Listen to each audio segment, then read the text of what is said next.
आताही या सगळ्या निवडणुकीच्या बॅकग्राऊंडवरती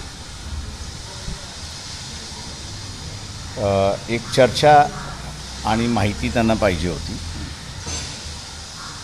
ती माहिती देण्यासाठी त्यांना आलो होतो का या सगळ्या ह्याच्यामध्ये.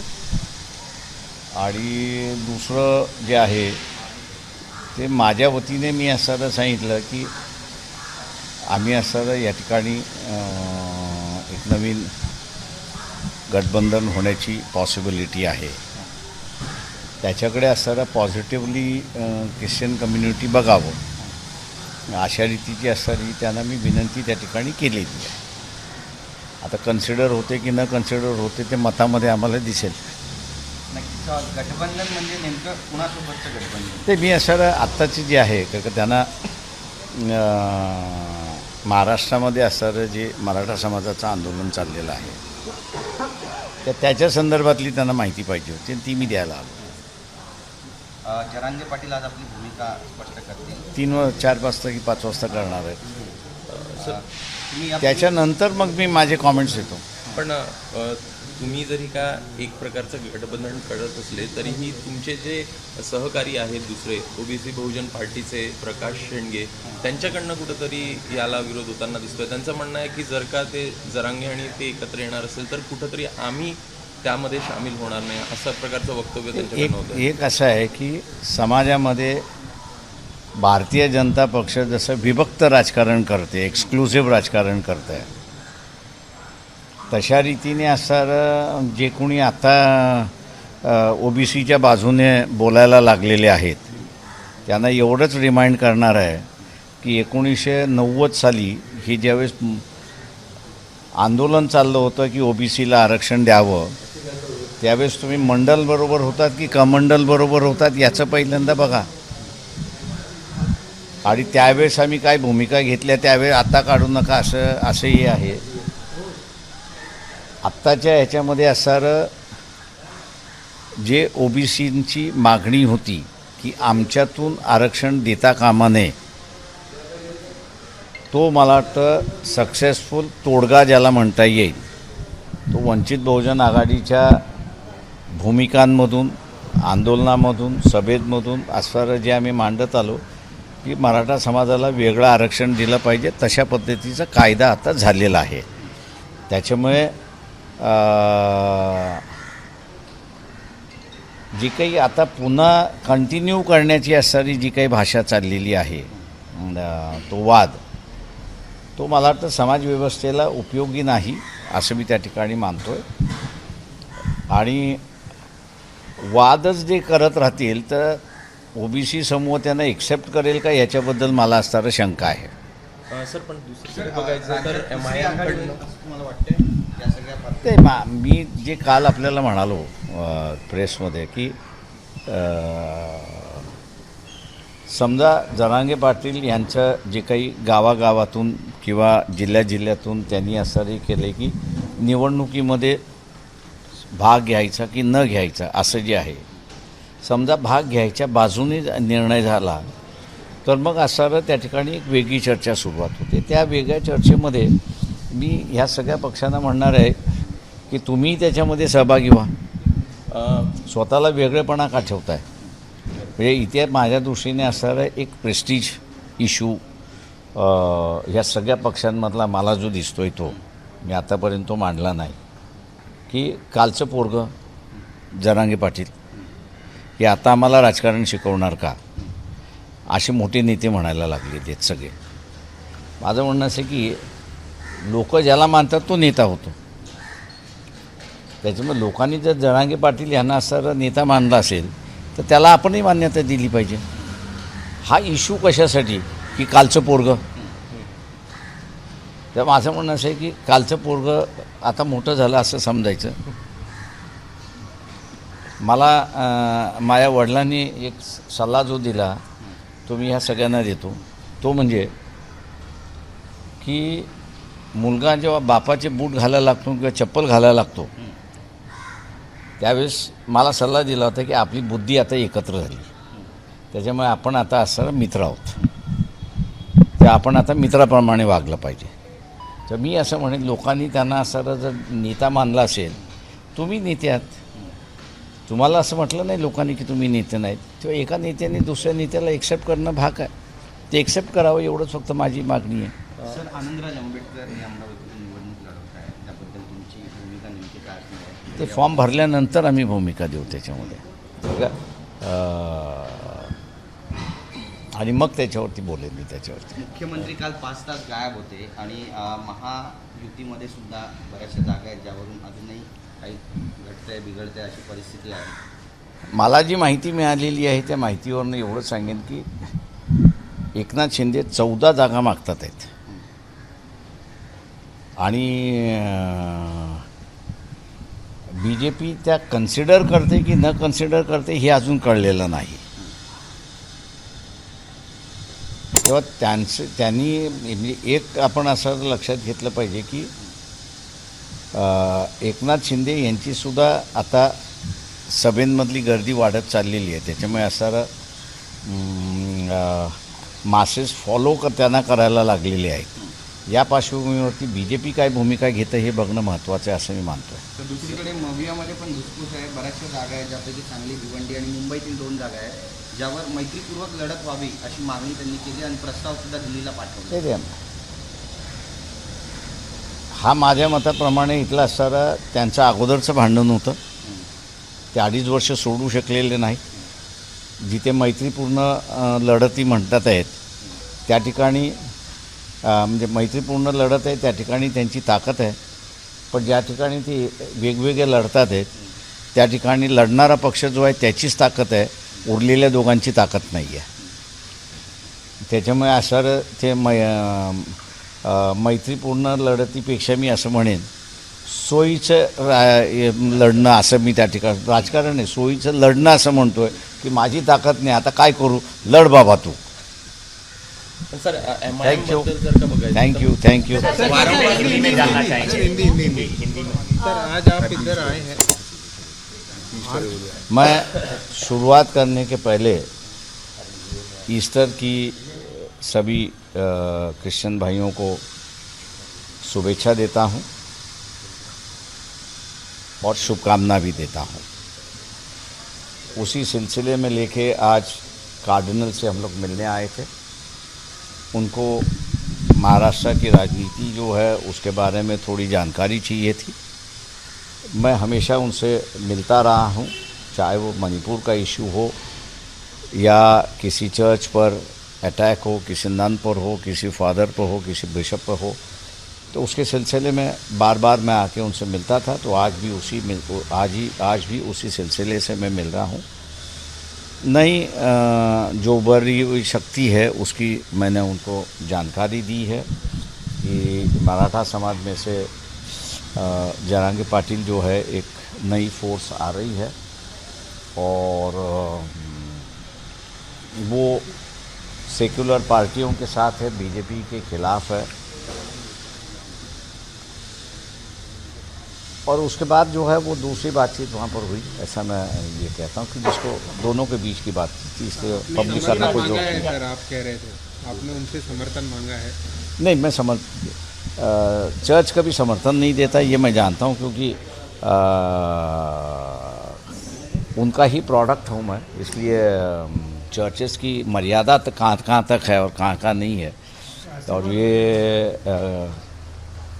रोमन कैथलिक्स की एक अलग से संगठना होती है और वो कभी राजनीति में दखलंदाज नहीं करते, ना सोशल इशू में वो वहाँ पर इंटरफेयर करते, वो तो खाली जानकारी देते हैं. सर, पर अगर धार्मिक गुरुओं से आप मिलने जा रहे हैं और वो भी इस पार्श्वभूमि पर जब लोकसभा चुनाव नज़दीक है, उस पैरामीटर्स पर अगर देखें तो आपने पहले कहा कि उनसे मिलकर उनका आशीर्वाद ले या उनका सहयोग, और उसके साथ साथ आप महाराष्ट्र की राजनीति के बारे में यदि अगर चर्चा करते तो इसे किस तरह से देखा जाए और आने वाले दिनों में कैथलिक समुदाय का समर्थन आपको ज़्यादा से ज़्यादा प्राप्त हो, इसी रणनीति के साथ आज आपकी ये मुलाकात रही क्या?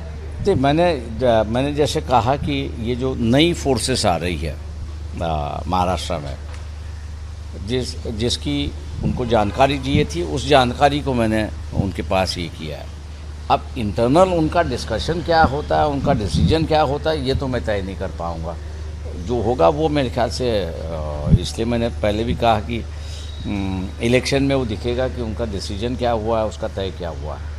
लेकिन जहाँ तक मेरी हम लोगों की जानकारी है, मतलब इस संस्था से मैं कहूँ कि मेरी कार्डिनल स्कूल से ही शुरुआत हुई है, इसलिए ये कभी भी राजनीति में या सामाजिक नीति में सहयोग नहीं करते, ना लेते हैं ना देते हैं। महाराष्ट्र में थर्ड फ्रंट दिख सकता है क्या, और उसमें आप प्रमुख भूमिका में रहेंगे क्या? देखिए, आज शाम को जरांगे पाटिल की प्रेस कॉन्फ्रेंस होगी, क्योंकि उन्होंने एक अहम सवाल अपने कार्यकर्ताओं और सकल मराठा समाज जो है उनसे कहा था कि क्या हम लोग राजनीति में हिस्सा ले या ना ले। तो आज मेरे ख्याल से जगह जगह जहाँ मीटिंग हुई है उनका मेरे ख्याल से विवरण आएगा, और 5 बजे मेरे ख्याल से वो डिक्लेयर करेंगे, शायद वो इलेक्शन में हिस्सा बने या ना बने उसका।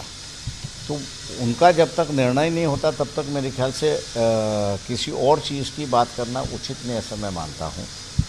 लेकिन मान लो अगर यहाँ उनका निर्णय आता है कि अपन राजनीति में भूमिका ले और अपना जो फॉलोअर है उसको डायरेक्शन दे, तो मैं यहाँ जितने भी राजनीतिक दल, सेकुलर राजनीतिक दल जो है, कि जो पहले से मैं इनसे कह रहा था कि जरांगे पाटिल एक पॉलिटिकल फैक्टर बना हुआ है, चाहे वो सोशल फैक्टर हो, लेकिन वो पॉलिटिकल फैक्टर बना हुआ है, उसको हम लोग ने रिकॉग्नाइज करना चाहिए और उसके साथ में संबंध रखना चाहिए।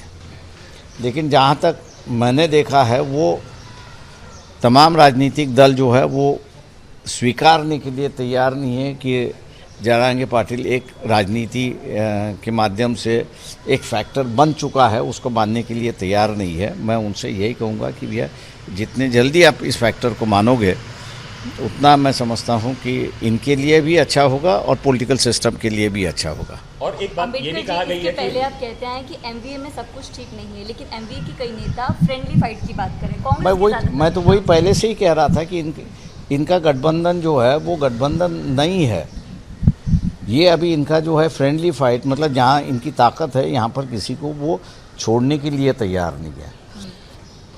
जहाँ ये बता रहे कि हमारी फ्रेंडली फाइट नहीं है, वहाँ मैं समझता हूँ चाहे वो शिवसेना हो, कांग्रेस हो या एनसीपी हो, उनके पास कैंडिडेट नहीं है, स्ट्रक्चर नहीं है। और उसकी वजह यह है कि ये गए 25 सालों में पार्लियामेंट्री सीट एक ही सीट लड़ रहे हैं, जो सीट इनको मिलती है वही सीट पे लड़ रहे हैं, बाकियों की सीट पे ये लड़ नहीं रहे। 25 साल कोई कार्यकर्ता रुकता नहीं है, वो संगठन छोड़ के जाता है। और इसलिए ये जो कह रहे हैं कि भी हमारा अंडरस्टैंडिंग हुआ है, मैं ये कहूँगा कि अगर इनका अंडरस्टैंडिंग इसी बात पर है कि भाई हमारा उम्मीदवार वहाँ नहीं है, हमारी ताकत नहीं है वहाँ पर, इसलिए आप लड़िए, ये इनकी अंडरस्टैंडिंग है। सर आप और जहाँ इनकी ताकत है वहाँ पर फ्रेंडली फाइट है। सर ऐसा भी कहा जा रहा है कि महाराष्ट्र की राजनीति कांग्रेस में जो है वो फ्रेंडली फाइट की बात कर रही है, संजय राउत इसको डिनाई कर रहे हैं, एनसीपी शरद पवार की वो इसको डिनाई, कांग्रेस के ज्यादातर नेता फ्रेंडली फाइट की बात कर रहे हैं। क्योंकि जो डिफरेंसेस है वो कांग्रेस और शिवसेना में है। एनसीपी जो है वो अपना भी पत्ता नहीं खोल रही है, ऐसा मैं कहूँगा। उनका भी और शिवसेना के साथ में कई सीटों पे तालमेल नहीं है। सर एक जगह आप थर्ड फ्रंट की बात कर रहे हैं जो हमको दिख रहा है कि बनेगा, और साथ ही साथ क्या अभी भी उम्मीद रख सकते हैं, क्योंकि तीनों घटक दल है जो एमवीए के, वो चाहते हैं कि आप एमवीए में आए, चाहे वो बाला साहब थोराट हो, पृथ्वीराज चौहान हो, संजय राउत भी कल तक स्टेटमेंट यही दे रहे हैं कि संविधान को बचाने के लिए आप एमवीए में जरूर आएंगे। तो क्या थर्ड फ्रंट की ओर जा रहे हैं या एमवीए के लिए? मैंने जैसे कहा कि भी आज शाम को अगर जरांगे पाटिल के यहाँ का फैसला होता है कि भैया राजनीति करनी चाहिए, तो मैं वही कह रहा हूँ कि भैया ये सब जन मिलके जरांगे पाटिल एक पॉलिटिकल फैक्टर बन चुका है, इसको एक्सेप्ट करके उसको साथ में लेके एक नई पहल हो सकती है। वही एक आरोप भी लग रहा है कि 2019 के जैसे डिवीजन ऑफ वोट हुआ, अगर जो देखा मैं आज कहूँगा कि 2019 में ये बी टीम थे, हम बी टीम नहीं थे, क्योंकि हमने उस वक्त भी कहा था कि 12 सीटों पर जो है सिलसिला आप दीजिए, लेकिन नहीं दिया है। आज भी जो हमने कहा था कि भी हम कांग्रेस हमारे साथ बैठे ना बैठे 7 सीटों पर हम उनको सपोर्ट करेंगे। 2 सीटों पर जो हम लोग सपोर्ट कर चुके हैं। मेरे हिसाब से हर पॉलिटिकल पार्टी एक इंडिपेंडेंट पॉलिटिकल पार्टी होती है, उसको इज्जत देना पहले सीखना चाहिए, ना किसी पार्टी पर आरोप करना होना चाहिए। आरोप के अगर सिलसिला चलता रहा तो मैं समझता हूँ कि मैं जितना साफसूफ हूँ उतना कोई राजनीतिक नेता साफसूफ नहीं है। अगर एक दूसरे के अगर पोल खोलते रहे ये तो मैं समझता हूँ कि बचेगा कोई नहीं है। चलो मैं एक किस्सा बताऊंगा कि नरसिम्हा के वक्त में हम लोग ने सुखराम को टारगेट बनाया था। उन्होंने हमसे बुला के कहा, मतलब जो हम लोग यंग टक्स थे उनसे बुला के कहा तुम जोर से इसको चलाओ और जोर से इसको उठाओ। तो हमने कहा प्राइम मिनिस्टर कह रहा है तो उठाओ इसको। तो हम लोग ने पूरी तौर से उठाया। सुखराम बाद में मंत्री नहीं रहे, सब गए। बाद में उन्होंने हमको खाना खाने पे बुलाया और जो 2 लाख रुपए उसके मिले थे वो कांग्रेस पार्टी ने उसको 2 लाख रुपए दिए थे। ये बाद में भी सिद्ध हो चुका था। लेकिन एक बात उन्होंने हमको समझाई वहाँ पर कि मैंने आपको चलाने से रोका नहीं, उसकी वजह से कि एक सुखराम जो है चले गया तो दूसरा सुखराम आ सकता है। लेकिन ये सिलसिला अगर आपका चलता रहा आरोपों का तो आप राजनीतिक नेताओं को ख़त्म करोगे। तो मैं इनसे ये कह रहा हूँ कि भैया आरोप करना बहुत आसान है। मतलब 30 साल की उम्र में नरसिम्हा राव ने हमको सिखाया उस समय। वो बात मैं आज दोबारा दोहराता हूँ भैया, किसी पर भी आरोप करना है, आरोप करना बहुत आसान है, उसकी छवि बिगाड़ना बहुत आसान है, लेकिन उसके जगह दूसरा पैदा करना वो आसान नहीं है। इस बात का सोच लो। सर एक आखिरी सवाल है। 1700 करोड़ का इनकम टैक्स का नोटिस कांग्रेस को मिला है। वहीं राहुल गांधी कहते हैं कि जब हम सत्ता में आएंगे तो इन्हीं इंस्टीट्यूशन को सबक सिखाया जाएगा और ये टेररिज्म किया जा रहा है। मैं ये कहूँगा कि राहुल गांधी ने अपना जो है गुस्सा जो है या जो गलत हो रहा है उसको एक सही ढंग से रखना चाहिए। इंस्टीट्यूशंस जो है वो चलती रहेगी, इंस्टीट्यूशन इस्तेमाल होती रहेंगी। उन्होंने यही कहना चाहिए कि भैया 1700 करोड़ का अगर इनकम टैक्स आया है तो मान लो 30% 1700 करोड़ हो गए तो 70% जो है वो इनकी आमदनी होनी चाहिए, तब जाके ये होगा। तो उन्होंने ये कहना चाहिए भैया बीजेपी पहले इस बात को बताया कि कांग्रेस पार्टी के जितने भी अकाउंट्स हैं उस कांग्रेस पार्टी के अकाउंट में कम से कम 8000 करोड़ है। वो 8000 करोड़ कौन से अकाउंट में कितने कितने हैं आप उसका विवरण दीजिए। आपको लोगों को जो है वो आगाह करना होगा और सिखाना भी होगा, दोनों चीज़ है। क्योंकि लोगों को लगता है यार इनकम टैक्स डिपार्टमेंट है, इनके पास पैसा होगा इसलिए 1700 की नोटिस आई तो ये क्यों चिल्ला रहे, क्यों बौखला रहे। लेकिन 1700 की नोटिस गलत है ये कांग्रेस पार्टी जानती है, आम जनता नहीं जानती है। इसलिए कांग्रेस पार्टी ने ये मांगना चाहिए भाई 1700 करोड़ की आपने नोटिस भेजा है तो इसका मतलब है कि कांग्रेस पार्टी का 8000 या 10,000 करोड़ इनकम है। बात सही है, पॉलिटिकली मोटिवेटेड है, उसमें कोई दो राय नहीं है। लेकिन उन्होंने ये चैलेंज देना चाहिए बीजेपी को कि भाई तुम 8000 या 10,000 कांग्रेस पार्टी का इनकम है, क्योंकि ये वाइट इनकम है तो ये बैंकों में होगा, तो आप बैंकों के अकाउंट बसाइए, उनके पेपर्स आप जो है वो पब्लिकली दीजिए। झूठ का झूठ और पानी का पानी सीधे हो जाएगा, लोग इनके खिलाफ जाएंगे। ये इंस्टीट्यूशंस के मतलब मैं समझता हूँ कि स्ट्रॅटेजिकली इनको बीजेपी को जवाब देना चाहिए, ऐसा मैं मानता हूँ। आनंदराज आंबेडकरांचं एक वक्तव्य येत आहे, त्यांचं असं म्हणणं आहे की वंचितच्या मोठ्या प्रमाणात कार्यकर्त्यांचे मला फोन येत आहेत लढण्यासाठी आणि कुठेतरी त्यांच्यामध्ये असंतोष आहे। नाही, माझं म्हणणं असं की इंटरनल पार्टी मॅटर्समध्ये मी काही बोलत नाही। थँक्यू।